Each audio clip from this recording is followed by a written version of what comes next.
So how'd you get into this? I helped with, I collected signatures on the last, so 2 years ago, they were trying to decriminalize it, but it was less organized.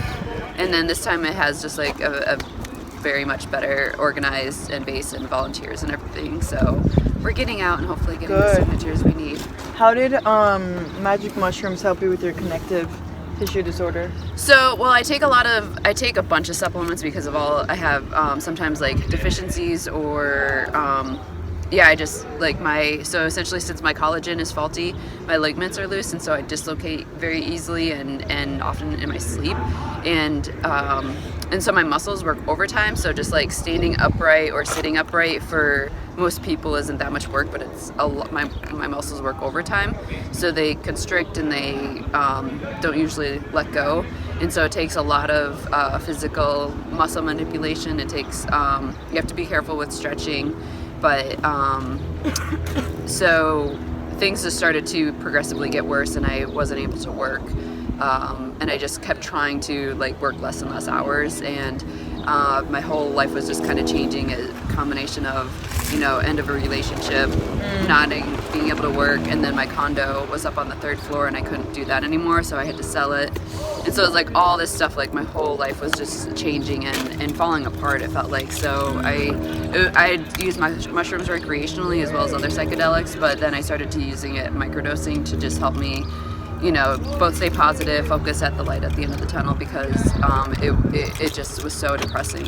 It was to have it all and to just be losing everything, When did you start going through the loss of that?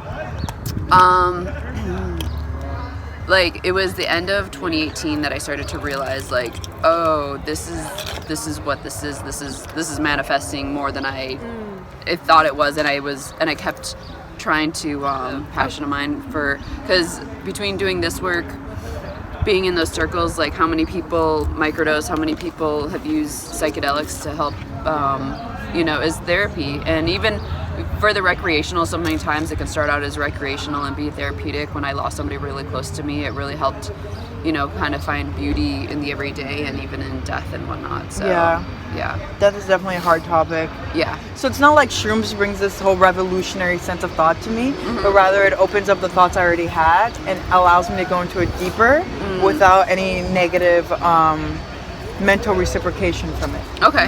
I mean, I feel like I can get negative. It's you can go really low, but you come out of it. You come out of it. Yeah. You just have to allow yourself. Yeah. And whether you're with somebody who can help you and be whoa, and can help you pick you up. Otherwise, it also kind of does it itself. But so many times, whether it's through life or the experience of getting so low that as you come up, you see the difference of the height that you've come up, and you then have such a better appreciation for what you've gone through, and to realize where you are, where even if you're at this baseline, you take mushrooms and but you come back up and you're wow, there was so much I didn't appreciate, so.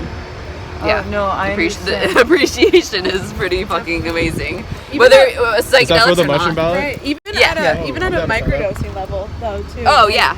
Even when I don't trip that much, it's still, for me, I have anxiety and I think a lot. Yeah. And so a little bit of the mushrooms brings me that state of clarity. Yeah. But such a, it's surrendering, kind of surrendering. It's allowing to lose control. And it's such a euphoric way where you're losing your mental state to be so part of this beautiful present moment. And I think what helps me the most is psychedelics mixed with nature too. Oh my gosh, yes. The combination, it's it was meant to be. It was just we were meant to have them. Yeah, medicine for sure. Well, we're about to jump on.